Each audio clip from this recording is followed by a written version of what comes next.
Hey guys, subscribe for daily content. And if you're shopping for gear, make sure you check out the description for the newest items at some of the very best online retailers.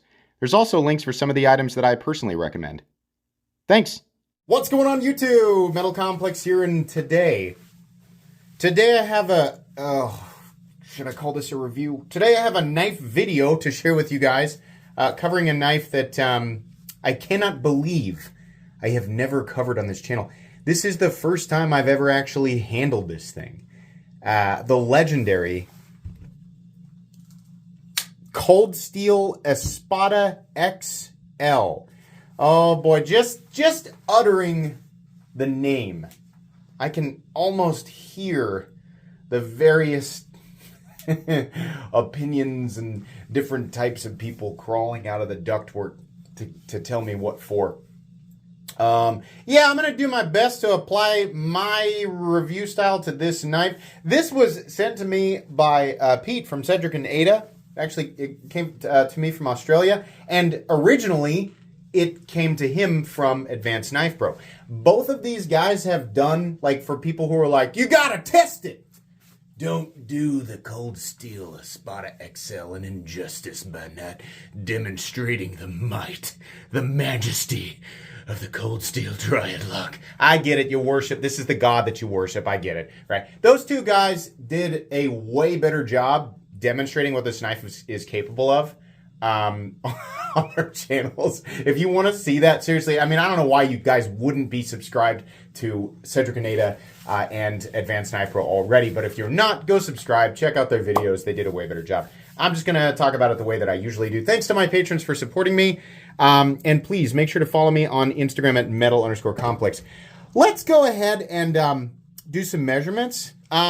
This is actually available right now. If you didn't know, if you're new, the Cold Steel Espada XL has been a meme for a while. Like it existed, and it was like a cool, whoa, right? The only person who's actually capable of drawing out the true strength of this knife, the true capability, is Lynn Thompson. It's kind of like Thor and Mjolnir. I mean, other people can pick this knife up, but you're not able to fully wield the power and majesty of the Cold Steel Espada XL unless you are Lynn Thompson. The rest of us, it's kind of like when you're, underpowered for a weapon in Elden Ring. You just don't quite have the strength to bring out the attributes, right? So, but if you want to have it, then it's there. It's on Blade HQ and everything. You can also buy a light version of this, which is probably the better way to go if you are gonna, force it into a roll. You're just gonna spend less money on it, and it's essentially going to be the same capabilities minus the S35EN steel, which is what this guy comes with. The light versions comes with AUS 10A.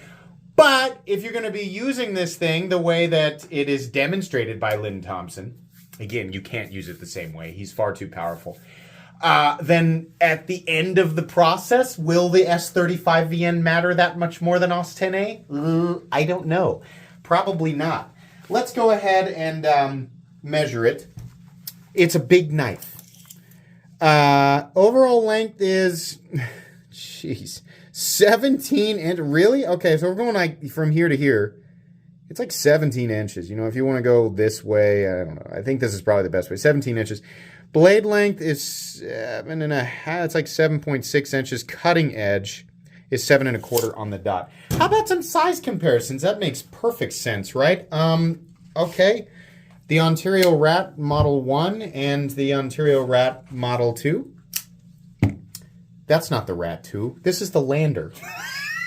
It's so big, I just can't even pay attention to the knives I'm putting out here. The Ontario Rat 2, okay. How about, does it even matter where I put them? There's the PM2. There's the Para 3, right? How about the 80-20.5? It just feels so, I mean, we've done a lot of knives on this channel where the size comparisons are unnecessary, but this just... There you go. It's really big. It's a huge knife. How's the action? Well, I don't know. This is one of those knives where you can ironically do the, this is a forbidden movement, by the way. So, that guy that you work with that he wears the white sunglasses and like everything he does is like it insinuates that he knows what he's doing, but there's an air of like not really being sure and just wanting to look, right? So this is the move. Like when you every time you hand that guy a knife, right? Whether this is how that guy opens a Spyderco Pair 3. He goes, "Oh yeah, nice action." Ah! That's not how you do that. But this is one of those knives where you can actually, you know, I can't even do it right. Ready? Let's try again. Man, I felt, I was approaching 5% Lynn Thompson there.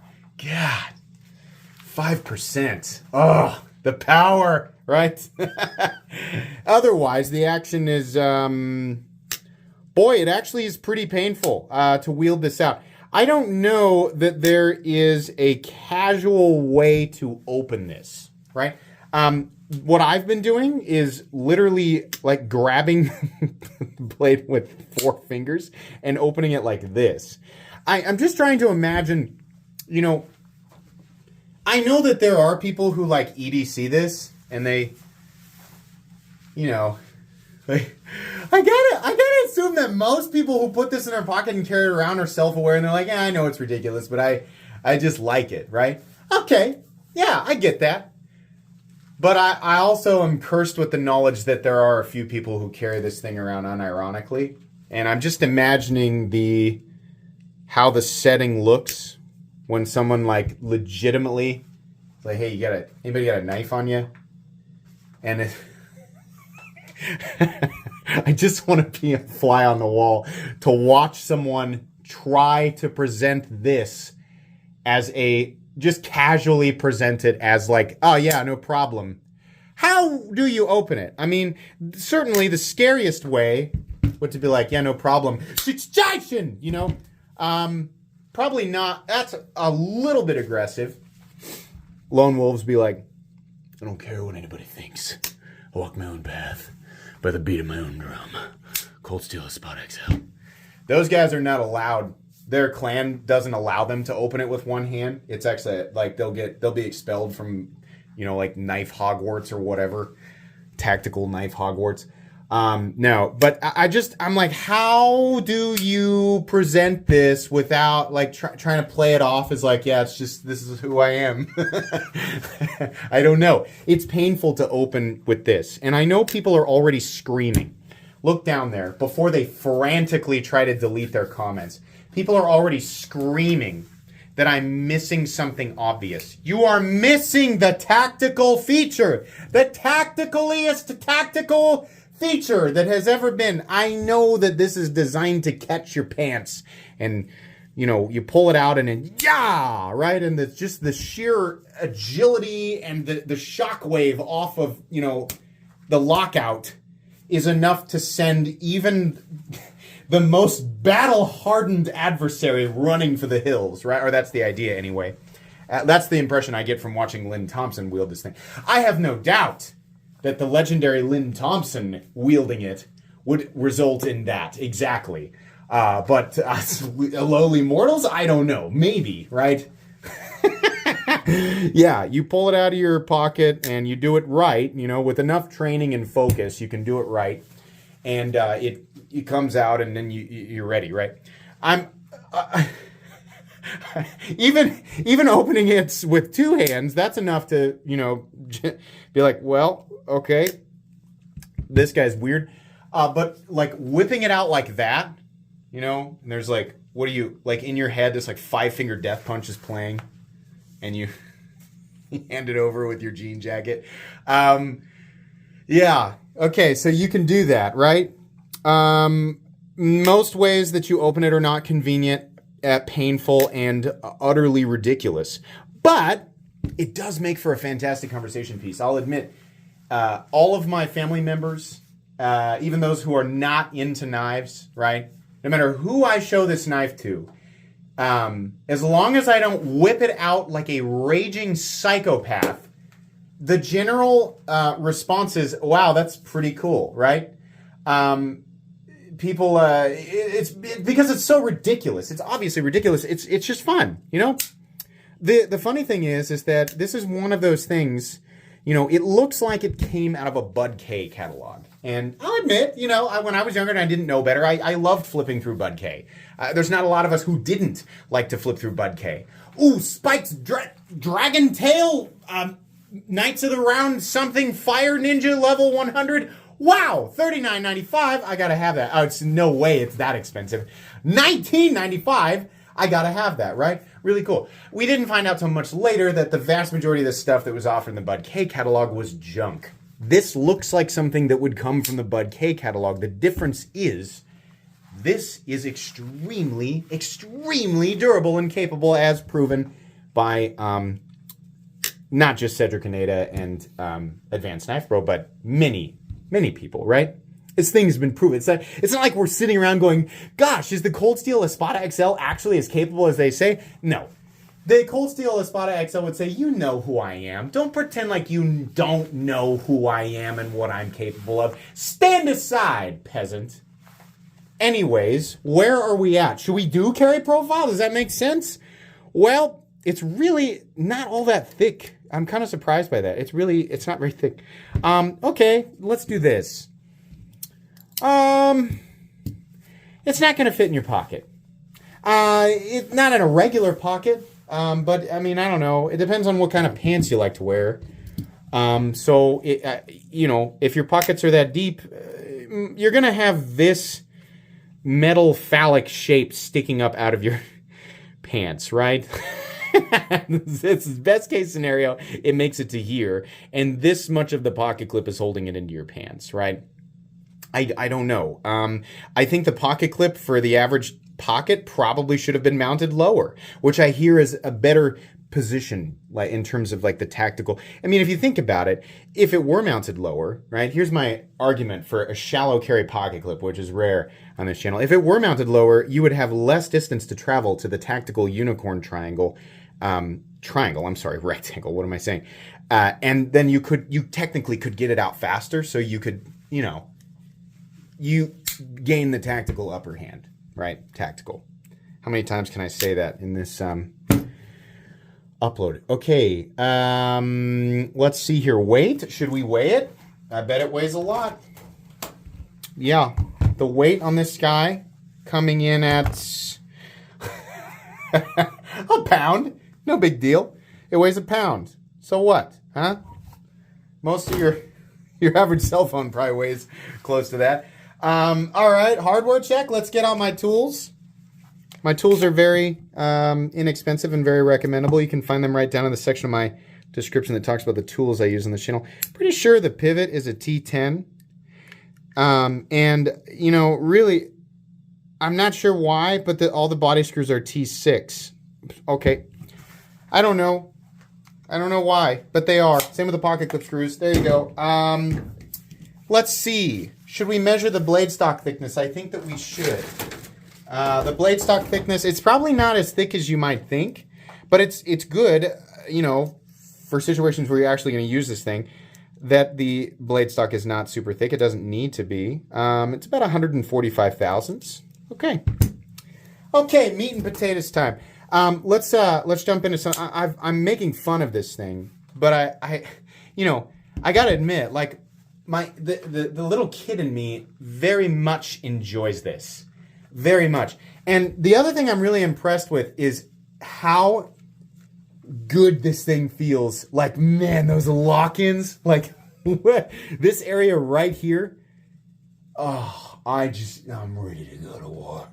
Oh, I could do a Cold Steel ad in one take after picking this up. The energy, the 5% of Lynn Thompson's might that flows through my veins. The moment I wrap my fingers around the standard grip of this knife, I could easily do a Cold Steel ad in one take. They don't even tell those guys that do the ads. I'm convinced now that that's just what happens when you pick up something like this from Cold Steel. There's just some guy on the street, and they're like, go pick that up. And they walk over there and pick it up and they just start filming. And they've got like all the ropes and everything. They're like, the guy's not questioning why there's a pig carcass like hanging in one corner or why there's like tennis balls or, chunks of wood laying around. They're like, go pick that up. He picks it up and they just start filming. They're like, perfect. Throw that. That's a perfect ad, right? Legitimately, it is really comfortable. And I don't know why, but I feel like I get this. I understand why you might need to two-hand a pocket knife, right? This back here, this grip back here, I really feel like I could just chop with this thing forever. And it's been demonstrated. This has got the triad lock. It's even knowing what the triad lock is capable of. All jokes aside, I can crack jokes all day. But where those insistent beehive-like Cold Steel fans are correct is that the triad lock is in fact mighty, right? There are, you take an equivalent sized fixed blade that is the same stock, and of course, when it all comes down to it, that fixed blade will yield later than something like this. But if you were to take a smaller fixed blade with a thinner stock, I'd put my money on something like this, right? That's where the whole fixed blade argument gets a little shaky. This thing is so big and so robust, and it's been proven. Really, it's incredible. I thought by the time I got this has clearly been used. I think Pete actually resharpened it. I thought, man, that thing's going to have so much play. It's freaking solid. It's completely solid. I can't believe it. That's unreal. I think the thing, the surface is just sort of hardened in. Now, could you stick this blade in a vise and pull this way and damage it? Yeah. But it's the same argument that I make with all Cold Steel knives, in any folding knife. No matter, it's fine. You can continue to we can continue to make locks stronger and stronger and stronger. This will fail at the blade well before it will fail at the lock, right? It's just not going to. But using this, impact cutting materials that are, that you would try to cut with a blade. Obviously, you're not going to try to cut a cinder block with a blade. But, that lock is not going to fail. This thing really will stand up to abuse. I can't realistically imagine a scenario where this thing is serving its purpose. Okay, if I walked through a dark alley at night and got attacked by ninjas, would I be happy that I had this? Oh, boy, howdy, would I. Boy, howdy. They don't want even 5%, okay? 5% of Lynn Thompson's true power is plenty to handle some back alley street ninjas, at least in my imagination. Yeah, sure. But that's not a scenario that I find myself in super often. More realistically, I don't know, as a camp tool, I suppose. I feel like there are plenty of fixed blades that would work just as well without needing to unfold it. That's the thing, is a folding knife, the nice thing about it, where it can be, a lot of people say, a fixed blade is the answer to everything, and I'd say that that's incorrect. Fixed blades are certainly better at certain things, many other things, especially when it comes to, tasks that would require excess durability, right? When you're going to put a lot of stress on it, then absolutely, right? But not all scenarios call for that. I would say the vast majority of scenarios for most people, a small, compact, lightweight folding knife is going to be the better choice to carry on your person because it folds, because it is smaller. It will do what you need it to do, and it will not take up a lot of space on your person, or, it won't be heavy. This folds, but it's almost... This knife is a parody of a knife. It's even folded. It's such an inconvenient size. And there are fixed blades, there are fairly large fixed blades that would fit within the silhouette of this thing folded, right? So, I don't know. I don't know. I can't actually come up with a situation where I think that this is exactly the right thing for whatever it is that you're doing. I don't know that exists, and I don't know that it has to. I think the vast majority of people who are interested in the Cold Steel Espada XL are interested in it for the same reason that I am. Because it is straight up wackadoodle. This is a crazy, overbuilt, durable, capable cutting object. Certainly something that I would not want my adversary wielding against me if I found myself in that situation.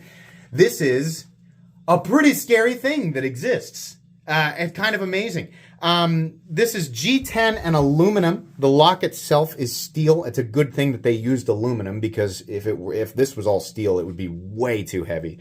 And then the blade on this guy is S35VN, which, as far as I understand, cold steel heat treats properly. I think it's fairly common to get a slightly wonky bevel here, but I mean, how concerned with that are you? You know, if you're buying this, you know, I mean, the blade looks good. We get the cool Espada thing on there.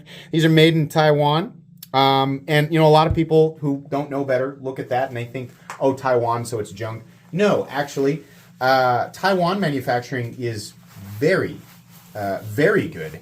And especially, you know, when we're looking at like cold steel, like using cold steel as evidence, they have been doing very, very well for a long time. It's also fairly expensive to manufacture things in Taiwan.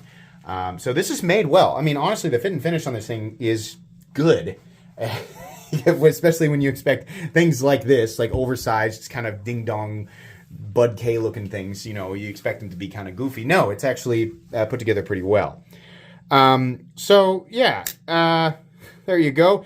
The blade centering on this guy is off, but I'm gonna attribute that maybe to the fact that both Advanced Knife Pro and Pete beat the absolute crap out of it. It's just, you know, I can't. I feel bad making fun of it because it's clearly capable. The pocket clip and the position of the pocket clip, I just find this whole area just hilarious. But it's there. They give you the ability to attach it to your person. You know, the G10 looks really, really nice. It really does. The lock is, you can disengage this with one hand. I just wouldn't. This is really, you're just asking for a trip to the hospital. You know, this is the kind of knife that makes people like want to do like circus tricks with it. I bet this thing has sent more people to the hospital. You know, as far as like the number of people who are buying the knife, and then like what percentage of that population who bought this ended up going to the hospital for stitches versus other knives. I bet the percentage on this is pretty high, right? Yeah. So these are, you know, lockout, like I said, solid completely. No blade play, up, down, left, or right. No pivot lash. This is exactly what you'd expect. It feels like a triad lock, right? Snaps in the closed position. You can whip it out, but it takes actually quite a bit of force. I mean, you saw me screw it up a couple of times, right? If you plan on putting this in your pocket, the only situation where this is going to accidentally open up in your pocket, if you can manage to get it in there, which, okay, let's be realistic. The only guys who are going to fit this completely and totally into their pockets are the guys wearing Jinko jeans, right? So the only scenario where this thing is going to unfold in your pocket is if you are sprinting. So if you wear Jinko jeans and you sprint a lot with your knife, then maybe. I would say maybe not, right? But okay. Probably not going to be a thing that you have to worry about. There's a stop pin right there. It's pretty robust. Yeah. How much is this guy? $319. That's a lot of money, right? You just got to ask yourself, is this the case with anything else? Why are you buying it? I mean, you know, it's almost one of those things where anybody who's been involved with the knife world for a really long time, and you use your stuff, right? You know the difference between something that is novelty and something that's realistically a good tool, but you also appreciate some of the elements of the ridiculous, right? You cannot spend a long period of time in this knife world without appreciating that ridiculous side, the crazy side. Maybe the side that you once took a lot more seriously, but then as you kind of climbed the ladder or, you know, just walked around and experienced all the different corners of the knife world, maybe you took less seriously, but you still appreciate it because it's there, right? It's fun, and that's okay. This is almost one of those knives where people who collect a lot of knives, you see it. When those guys that put their whole collection on Instagram or on Blade forums or wherever, right? They got all these knives, and then there's the Espada XL. You see, and you look at the collection, and you're like, this guy this is a knife collector. This is a guy who's been around, right? Or gal. This is somebody who's been around, right? They know. That thing's not in there. That thing's in there for one specific reason. It's because you gotta respect the legacy, right? This thing does command your respect, but for a different reason. And I think it deserves respect, right? It just is. It is a famous knife, an insanely famous knife. It is very capable, and it's kind of funny. I think this thing is ironic on multiple levels, and I appreciate that. Can I recommend it? Are you kidding me? No. The only reason you buy something like this is if you just want to own a ridiculous object. Yeah, then there you go. For $319, you can own this insanely ridiculous, overbuilt object, right? That you can't even wield properly anyway. You're not Lynn Thompson. Okay, I did it. I finally looked at this thing. I didn't even know what I didn't really know. I kind of had an idea of what I wanted to say, but not really. I have a feeling this is gonna maybe ruffle some feathers. This is a fun one. I kind of feel like, at the end of all this, I kind of feel like I need to have one in my collection. I kind of feel like I am not a true knife guy unless I own this thing. I don't know. I haven't really decided. It is cool, though. It is cool. And man, that lock-in right here, man, ready to go. I feel like I should be able to ninja whip this thing around and like twirl it. I feel like I should, but I feel like that's a good way to like impale my foot, or my Pearson organ. All right, that's enough. Here it is, the Espada XL. You know what? It's got to go on my favorite knives of all time playlist. It is. It just is, right? This thing has that power over me now. I do. I respect it. I respect you, Espada.